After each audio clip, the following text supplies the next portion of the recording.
Ms. Renuka Chowdhury, welcome to India today. Thank you for taking the time out. It's a busy winter session where Parliament is concerned. As we speak, there are heated debates going on where Parliament comes into question. But to reflect, Ms. Chowdhury, I'm somebody who's been multiple times a Rajya Sabha MP. You are currently a senior Rajya Sabha I was MP. also Lok Sabha. You were also twice Lok Sabha. You've also been the Women and Child Development Minister.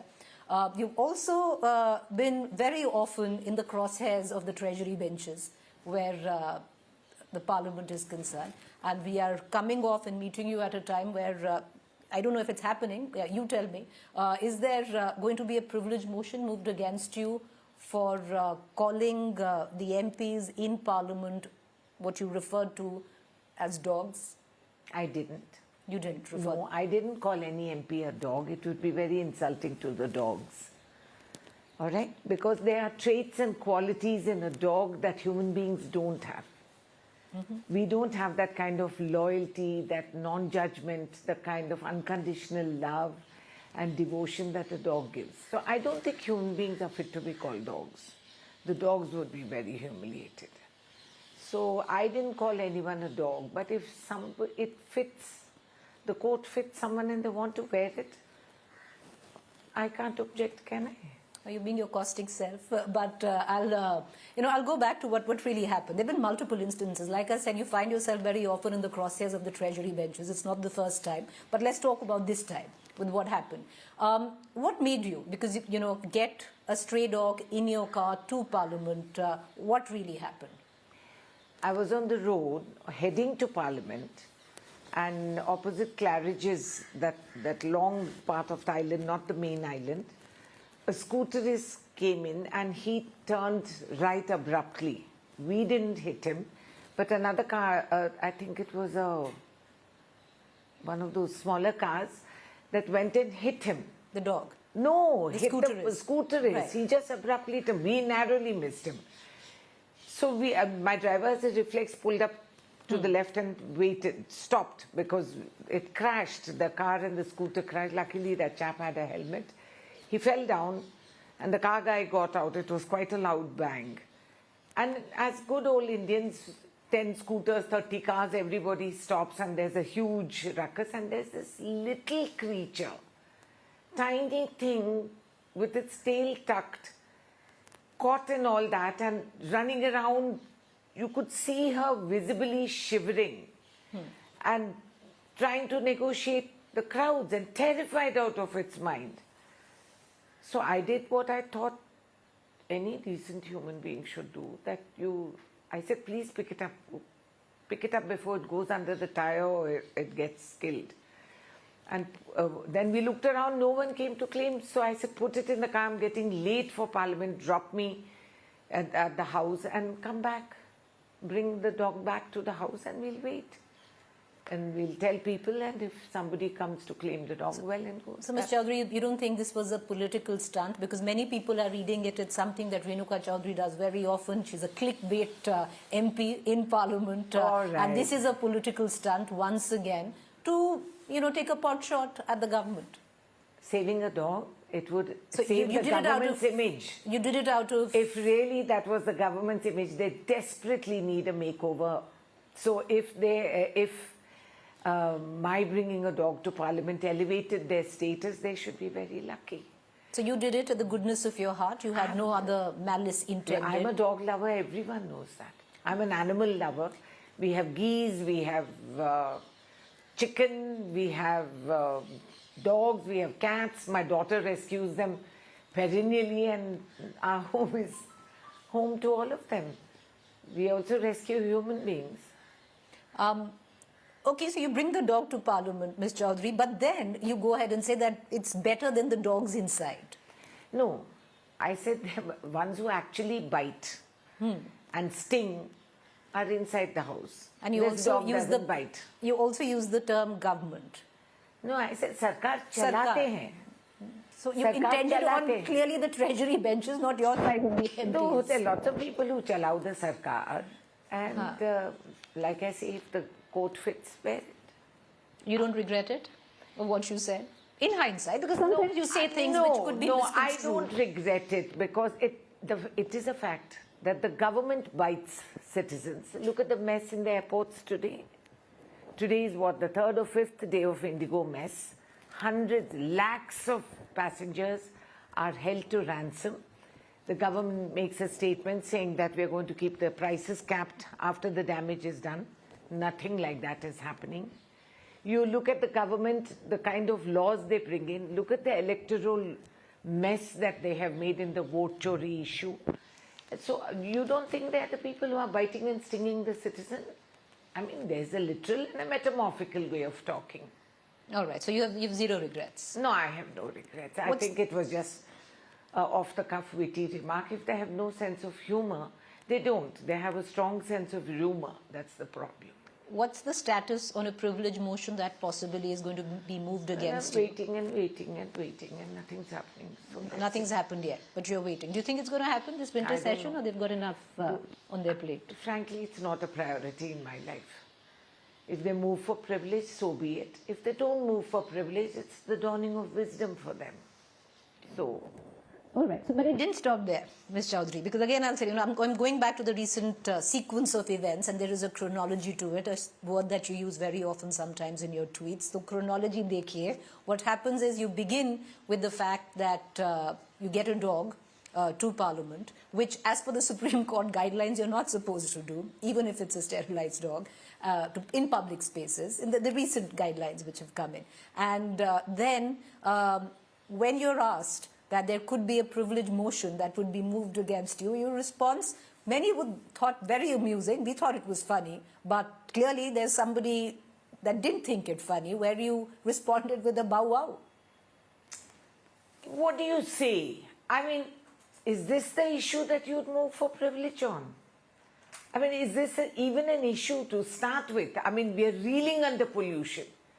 The Supreme Court's not taking cognizance of that. What has the Supreme Court said about that? The lakhs and millions of children with lung issues, senior citizens dying, youth who are being affected because they are the wage earners for this country. They contribute towards the GDP here. None of that is relevant. I rescue a dog, and Supreme Court never said that I can't rescue a dog as a citizen. It is not there. And sometimes the Supreme Court, with due respect to the court, there is a constitutional obligation where we look after our animals. And so sweeping judgments or orders saying, take them and throw them into wherever they say, where the shelters are not there. Okay, so you clearly are a dog lover. Yeah. And you don't, and you know, so... And in this winter, and that's a little puppy. It was no threat to anyone. Okay, so fair point. So you seem to be a dog lover. You did it in the interest. Okay, and then to respond, because a journalist asks you that there's a possibility of a privilege motion, you turn around and you say bow wow, which again... No, because, I mean, hello, I get down, it's over, the whole show is over, I thought. And then I get, oh... What you want to say? There's a privilege motion against you. What you want to say? What does one say? So you think it's misplaced priorities in terms absolutely. of trying to move a privilege motion against you? Yes. With what Priyanka Gandhi also... a non-issue like that. It's not against me. I'm not afraid. So you're saying it's a non-issue. Like Priyanka Gandhi in her speech, where Vande Mataram was being debated, also said that this is a non-issue. They are implied. Yes. Implied that there are bigger issues that needed to be discussed. No, she never said that. No, she didn't say it, but she implied that there are other issues that we should be discussing. More crushing importance has to be given to other issues. And all that this government does from the time they wake up every morning, you know, it's wonderful. There's a story that says how a negative-minded demon always took the Lord's name, and finally he found a place in heaven, and the other devotee asked that, how has he earned a place in heaven? Because he's always been against you. He's asked the Lord. So the Lord said, yeah, but he wakes up every morning and he takes my name. So somewhere in heaven, Pandit Jawaharlal Nehru must be also smiling benevolently. This government wakes up every morning, 3 times, 4 times a day. They will take Pandit Jawaharlal Nehru's name. These are people who haven't read the history of this country, who have no idea and have a single agenda that they want to be more greater and grander than Pandit Nehru and make people forget Nehru. There's a whole Nehruvian perception in the world. It's going to take more than 11 years and a few elections for people to forget. Ms. Chowdhury, I'm going to circle back to you now in particular, and I'm going to go back into parliamentary history, where you very recently also suggested that you're going to sue the Prime Minister for calling you Shrupnaka. No, I never said You that. never said It's that. a waste of time. He's my brother. This is a family tie. So it's okay if he calls me Surpanaka. He's my brother. So he's entitled to a status too. All right, but you did indicate that you wanted to take action, legal action No, at that against point, it. Yeah, when but he which did never call, happened. I said I will, but then I was very amused that this man who talks so derogatorily about women, and that's the signal we give the roadside Romeos, that it's okay to misbehave with women, and that there are IPC sections and constitutional provisions which protect a woman's dignity. And anything that actually denigrates a woman's status is a crime. It's a punishable crime. The Treasury benches say at that time you were trying to interrupt his speech constantly. Because I was so amused at the blatant mistruths that I have it on video, if you can show it, where he said that ये कांग्रेस आधार को लेकर झूल रही है or something to that extent. And next thing he's claiming that he was the architect of Aadhaar. I mean, a blatant mistruth in And your that made you face, laugh, and that's what was it was picked up, and incredible. therefore... It was an incredulous expression, that's it. So, all right, so that's gone, you know, why, Why we are not supposed to question if the highest authority in Parliament talks like that. No, of course, it's your job to question. Yes. You're there for a reason. Yes. You're the opposition. Yes. But that aside, so why is constantly stress laid on the fact that Renuka Chowdhury likes to stoke a fire, create a controversy? No, I don't fall into line. In 2018, you made a statement, Ms. Chowdhury, that the casting couch is not just in the film industry; Yes, it's also in true. Parliament. You mean You're to say again it's saying? not true? No, I don't know. I'm asking you. I haven't. Look, I am a woman. I'm a mother, a grandmother. And I thought I saw it all till I became Minister of Women and Child Welfare. And the smartest, the most intelligent, the most well-dressed, the most elite family women walked in through that chamber door because I kept an open door policy. And within 10 minutes of them sitting down, they would break down and weep. And these that were was the women only luxury. And these were women parliamentarians. Women bureaucracy, women security personnel, everyone, cutting across. The wound is the geography for a woman. Her wound is a geography. And we went to international conferences. We went to China, the Beijing conference, blah, blah, blah. It didn't matter whether you were black, white, yellow, polka dot, pinstriped. The experience was the same. And you still hold it. Belittle you. They see you as part of their perks, that you have come, left your door safety and come out, so you must be an available woman, and you have to. And there's still laws in so-called developed nations, which say that a woman must wear high heels to work. Why? Why? Is there a rule like that for men to wear elevator shoes? So you still stick by with what you said then, Yes. Ms. Chowdhury, that women are fairly... the casting couch... Yes, I stand by that, and if anyone But the casting couch is isn't- also there in the Parliament. Yes, it is. In Okay, I many just want to... subtle ways. I'm asking. Yes, it is. I'll And if ask I you- don't articulate this, more women become victims. When the Me Too campaign came up, I was relieved. I said, at last women have the courage, the empowerment to come forward and say it as But most it of the is. men who were outed at that time have been normalized. They've been, That taken is the back into battle. the system. Yes, that is the battle that we are facing. That was step one. The journey is still ahead. I'll ask you a question, Ms. Chowdhury. Do you think one of the main reasons that you've paid the price, where taglines, and I'm guilty of using it as well, where we call you a controversial MP, where there's so much, made and said about you comes at the price of you being a woman. If Renuka Chowdhury was a man, of course, all of this would not have happened. Of course. You think that's... Yes, that's true. That is true. We are judged as women. We are judged as women with a mouth. Because your laughter, if that laughter was a man's laughter... It wouldn't have happened like this. It wouldn't have happened like this. It's because you're a woman. Yeah.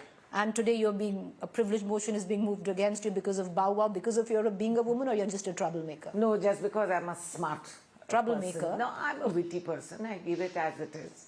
And they have no sense of humor. Like I said, this government has a stronger sense of rumor than humor. I'm going to come down to your party. You've been, you're in the winter session again. And once again, you have the leader of opposition that you've raised many a times that the government is very antagonized about, is going to leave.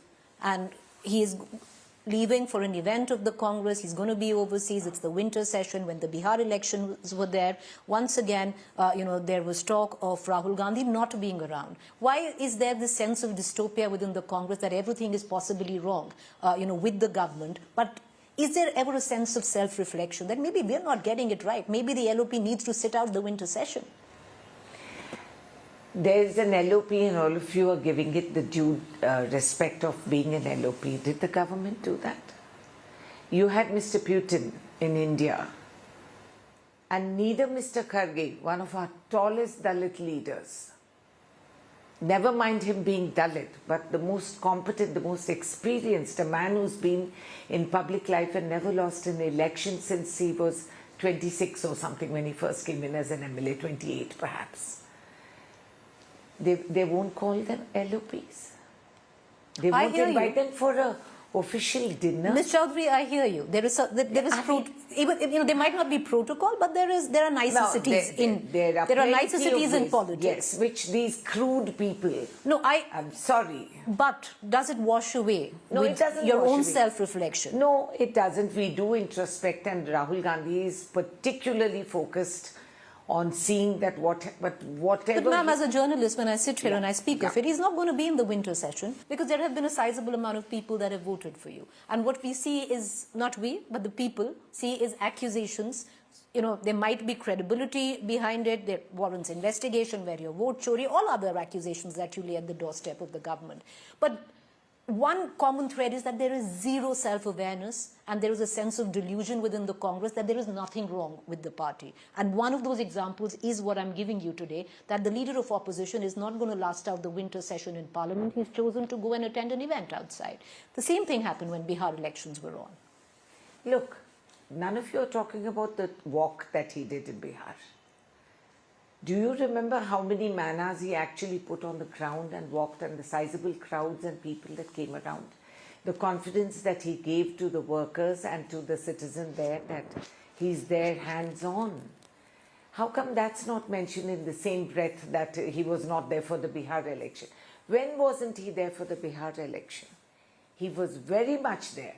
As an outsider, he can't be there during the election process. Right before the election, the run-up to it, 2 weeks. He wasn't. He was there laying the bare work on the ground, because the workers have to go into the booth areas, do the door-to-door verification, be on the ground. They can't be walking on the streets with Rahul Gandhi. No, okay, I understand. So it's difficult for you. That is a studied strategic exit that he had to do. No, Renuka ji, I understand, and this conversation is not going to go anywhere because I can raise multiple questions. You will defend your leader. But I'll come back to the point that I was raising. Let's talk about one of the charges that your party, your leader, you yourself are very vociferous on, and that is vote chori, where you say that you did all you did for Bihar, but ultimately that election was stolen from you. That is what your official line is. The Haryana election was stolen from you. The Maharashtra election was stolen from you. There's something sinister going on where the election process is concerned, is your charge. How do you justify it then?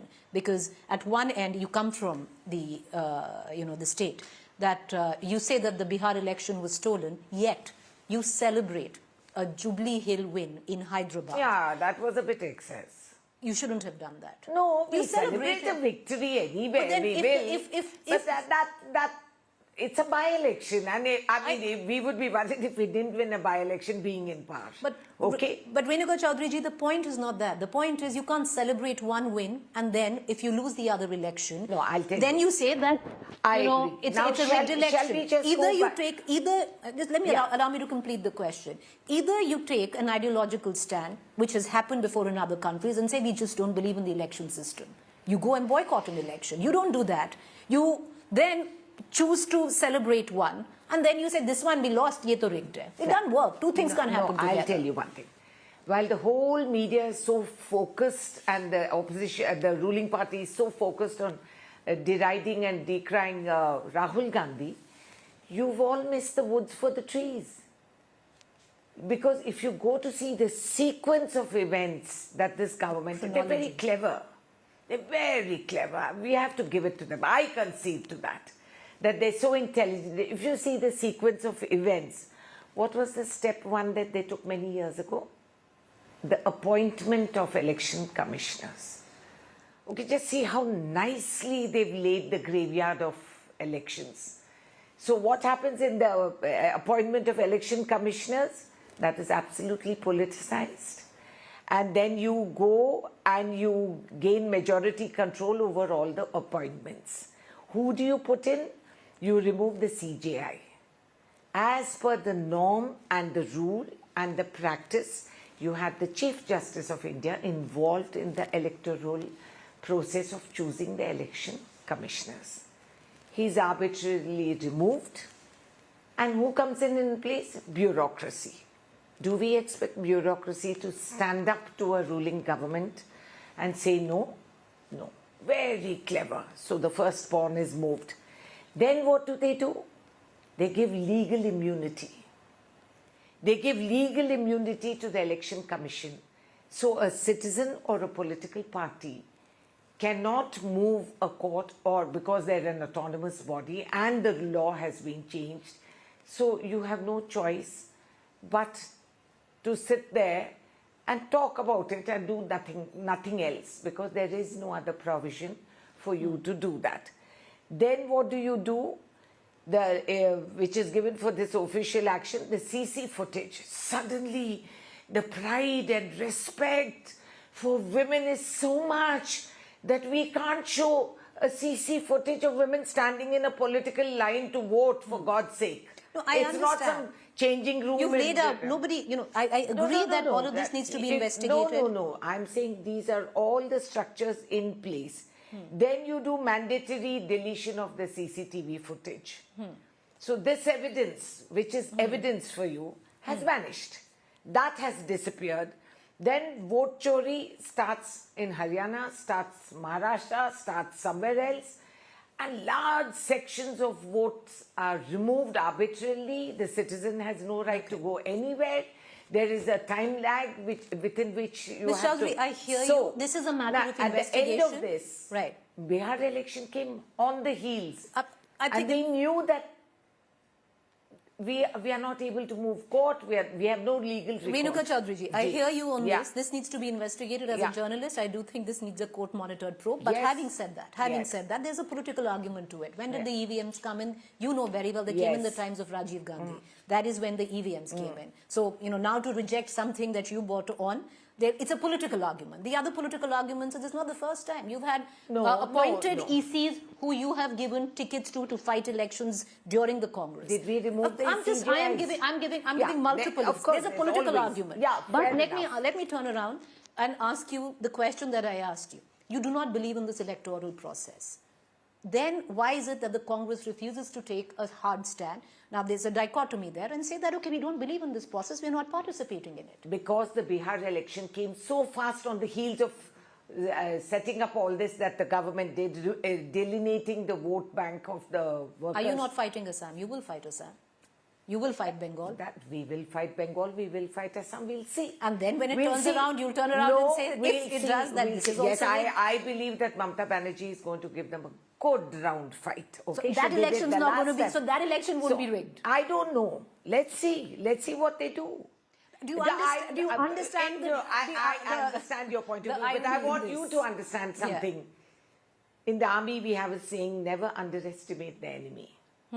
So we are going with all our guns prepared. We don't know about the Assam election or the West Bengal election. I'm not going to preempt anything by saying anything now what we are going to do. We will do what we will do at the right time. Okay. But having said that, it is our collective responsibility, both yours and mine, to establish how insidiously the instruments of democracy are being removed. Suddenly you're shy to give footage. Then you delete footage. That is allowed. No, like I said, I How hear you on does a the lot court of points. even accept this? But the point is that the Congress It's party so takes this high moral ground. No, it's and, not moral, you know, it's legal ground. No, the party does take a high moral ground, refuses to reflect on its own. You've been missing in a lot of elections. You don't have your, your alliances right. You don't have your ticket distribution right, which happened in Bihar as well. But I'm just, I understand. It's No, like we I said, have stumbled. these I'm are- not saying no. And then either you decide you don't believe in an electoral system, but if you believe, then No, we have to fight for it. then you have to fight We for don't give up and vacate the compound Okay. and push away.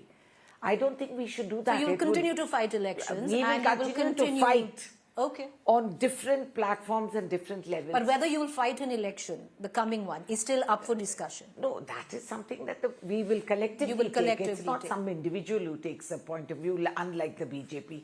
So, here we have a little more democracy where we talk and we disagree. Some would say your party has too much democracy. Perhaps quite possible, because you know what happens over a period of time. We are the longest, oldest party that's been there.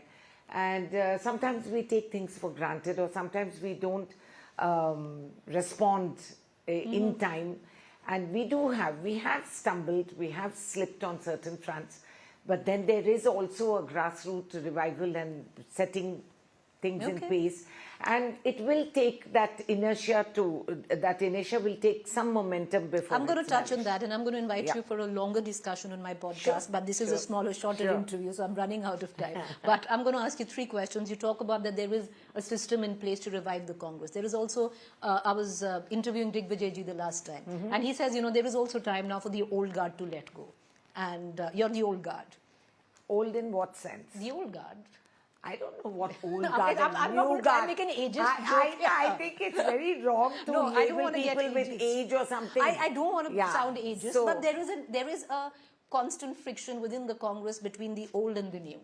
That the old needs to give way to that's the true new. of any change. Change is eternal and perpetual. It will happen. So is the old guard now sticking on and refusing to let go of what the old systems and workings of the How Congress much of the was? old guard is left behind? Tell me.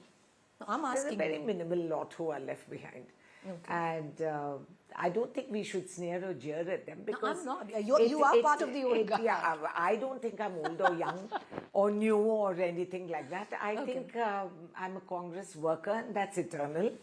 And I will work for the party, and I think we should be able to bridge that with a younger enthusiasm. But I was a young worker at one time, Fair point. with all our fervor and zeal, and sometimes we which you don't still have. have. Yeah, touch wood. Yeah. But we do. But we now we are well rounded. All our sharp edges have gone, and so we are well rounded now. And so we know a little more calculation, a little more weighing the pros and cons, and how to negotiate. maneuver So it works. It works. I have young workers who've been with me for the past 25 years. I'm proud to tell you that I have never paid them a single pie. And they're doing it of their own volition. They will. And they, at the grassroots level, they are valiant warriors. When I first met them, I told them, I So said, it's going I to take don't a want while sauerkraut. before, at least Yeah, that momentum catches up. And I'm delighted that to the tell old you. guard steps down. So It's you going to be a think while. You'll see what's happening inside the BJP. That's going to. There are many implosions which they suppress, and That's they the don't problem. tell. The point is that the Congress will keep enjoying and we are not. We are not. will relish what's going on in the BJP while we are their not. own house is on fire. No. So, We are not fiddling in Okay. Rome. I We am- are watching, and we are taking this charge. conversation has gone on for half an hour. We must do it a longer format. But let me ask you, you talk about too much democracy. I spoke about it and you agreed that possibly. Is Shashi Tharoor a product of too much democracy? That's a question you need to ask him. He's very articulate, and he has many tongue-twisting words which can describe the situation that he's in. How would you describe? Shashi Tharoor benefited vastly from associating with the Congress party. And he has his own fan following, no one's denying that. I don't know how good his political acumen is.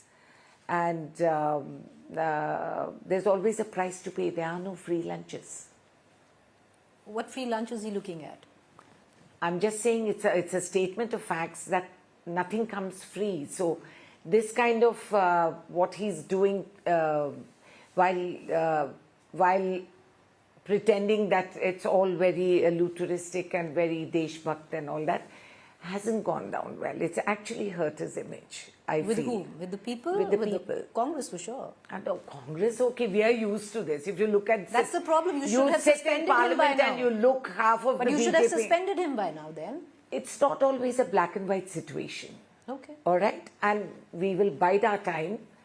And it will, whatever has to happen Till will the happen. time he decides to do what he does. Well, why isn't he doing it then? Okay. There's point. also a question. Why isn't he doing it then? If he thinks that whatever he aspires for, he has a fair this thing in saying, I want this, I want that.